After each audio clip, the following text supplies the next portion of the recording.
terkait untuk skema opsi penghapusan tenaga honorer di 2023 itu seperti apa? Apakah nanti akan ada dinaikkan ke P3K atau seperti apa? Tetapi kita sedang menyiapkan opsi terbaik dengan guidingnya adalah ada targetnya adalah tidak akan ada PHK massal. Yang kedua,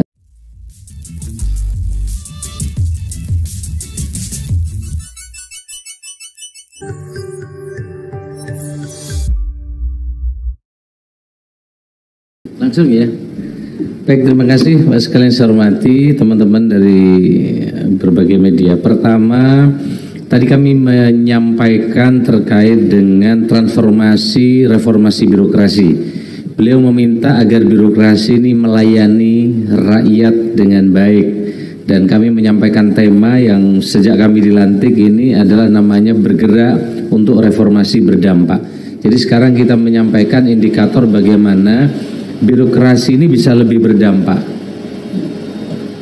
Yang kedua, birokrasi ini bukan tumpukan kertas. Dan yang ketiga, berharap Presiden ini birokrasi kita lincah.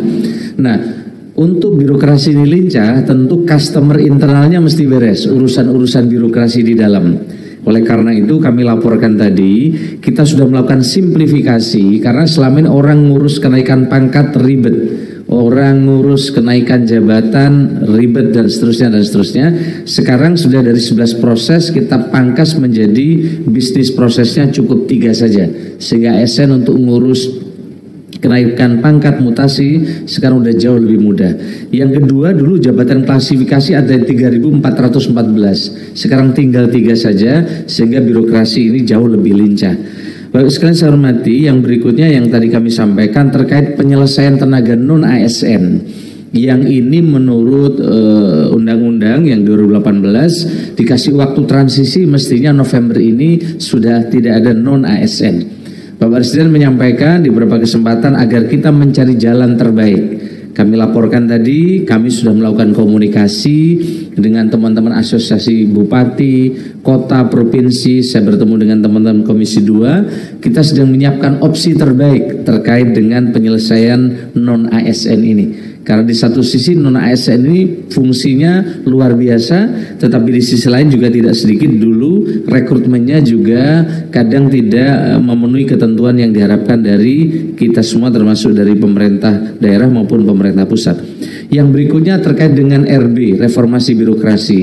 Nah, sekarang ini ada target RB tematik namanya.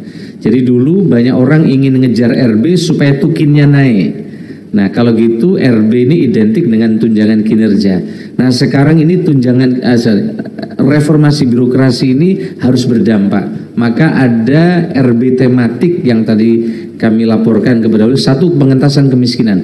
Daerah kalau RB-nya mau naik nggak usah ribet konsultasi, mengumpulkan dokumen, tetapi kabupaten kotanya turun nggak kemiskinannya. Kalau kemiskinannya turun, RB-nya naik. Yang kedua adalah RB peningkatan investasi. Jadi kalau daerahnya investasi naik, RB-nya pasti naik. Yang ketiga adalah digitalisasi administrasi pemerintahan. Karena dengan digital inilah menjadi pilihan untuk pelayanan kita lebih cepat, murah, dan pelayanan kita akan lebih akuntabel. Nah, yang keempat adalah target prioritas Bapak Presiden yang kita nilai adalah terkait dengan belanja produk dalam negeri lewat e-katalog lokal dari produk lokal.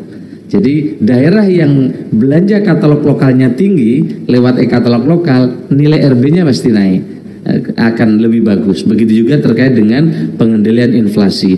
Nah, tetapi ini yang paling penting adalah siapa mengerjakan apa harus jelas. Oleh karena itu parameter indikatornya juga sudah kita siapin dengan baik. Termasuk dulu kalau RB itu nilainya ada banyak banget komponennya, ada 259, sekarang langsung 26 dampak yang diukur. Yang terakhir sekalian yang ingin saya sampaikan yang penting adalah terkait dengan SPBE, sistem pemerintah berbasis elektronik. SPBE ini kalau kita lihat negara-negara yang hebat, Denmark, Finland, South Korea, New Zealand, Sweden dan seterusnya, itu nilai SPBE-nya bagus. Kalau nilai SPBE-nya bagus, ini paralel dengan indeks persepsi korupsinya pasti bagus. Yang kedua, tingkat kemudahan berusahanya juga pasti bagus. Yang ketiga, indeks penegakan hukum atau rule of law-nya juga bagus. Oleh karena itu, sistem pemerintah berbasis elektronik yang perpresnya belum ada ditandatangani oleh Bapak Presiden, kami tadi melaporkan Kemenko sedang bergerak agar SPB ini ke depan bisa jalan. Dan SPB ini bukan menambah aplikasi baru, tapi menginteroperabilitaskan dari sistem yang ada. Jadi sekarang targetnya semua kementerian lembaga diperintah oleh beliau mengintegrasikan layanan masing-masing. Terkait untuk skema opsi penghapusan tenaga honorer di 2023 itu seperti apa? Apakah nanti akan ada dinaikkan ke P3K atau seperti apa? Ya, jadi saya belum bisa umumkan pada kesempatan ini, tetapi kita sedang menyiapkan opsi terbaik dengan guidingnya adalah targetnya adalah tidak akan ada PHK massal. Yang kedua, tidak ada penambahan anggaran, karena kan kemarin agak ada opsi-opsi ekstrim sebelumnya ya. Opsinya nomor 1 adalah waktu itu pertama adalah diangkat seluruhnya menjadi ASN. Kalau diangkat seluruhnya menjadi ASN, ini akan menjadi beban bagi negara yang sangat besar. Atau yang kedua, diberhentikan seluruhnya.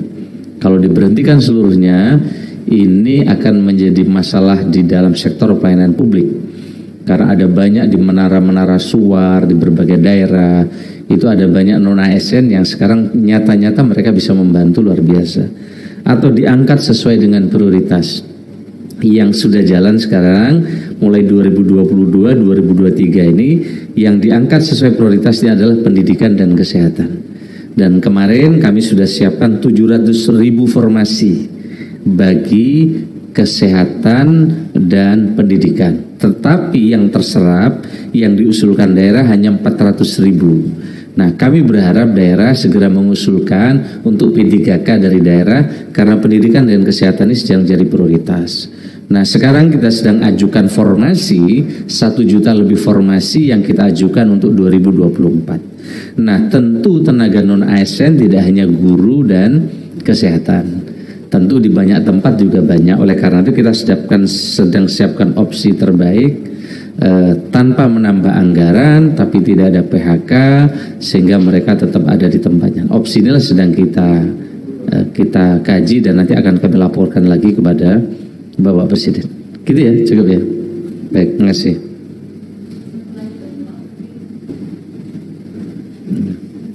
Maaf Pak Menteri, ini terkait dengan pesan Presiden tadi dalam pengantar. Kan Presiden meminta supaya semua menteri dan kepala lembaga mendisiplinkan anggotanya gitu ya, mengingat beberapa kejadian yang membuat kepercayaan publik runtuh gitu ya, dan ajakan tidak membayar pajak mulai muncul, padahal kan pemerintah mau menaikkan rasio pajak. Nah, kalau dari Kemenpan RB, apakah juga ada usulan apa yang harus dilakukan secara konkret gitu untuk mengembalikan kepercayaan publik ini? Yeah. Terima kasih. Yes, inline dengan arahan Bapak Presiden, kita diminta untuk mendorong bagaimana pelayanan birokrasi ini menjadi birokrasi yang melayani, akuntabel dan transparan. Dan oleh karena itu, Kemenpan RB mendapatkan mandat dari Pak Presiden, ada perpres terkait dengan sistem pemerintah berbasis elektronik. Dengan layanan digital, dengan digital ini menjadi opsi untuk memberikan layanan kepada rakyat yang lebih cepat, transparan, dan akuntabel.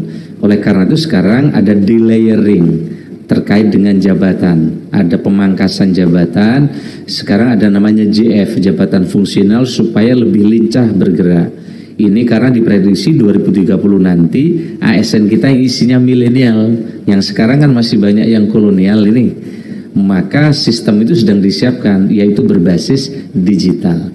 Nah, sistemnya ini secara matang, maraton, kami terus berkoordinasi dengan para Menko. Jadi pesannya beliau tadi, tingkatkan pelayanan, jangan dipamer-pamerkan. Kalau punya berbagai hal, termasuk tadi beliau sampaikan di IG, dan ini mencederai dari suasana batin rakyat yang memang sekarang suasananya membutuhkan kebersamaan. Kami kira itu dari saya. Baik, makasih ya.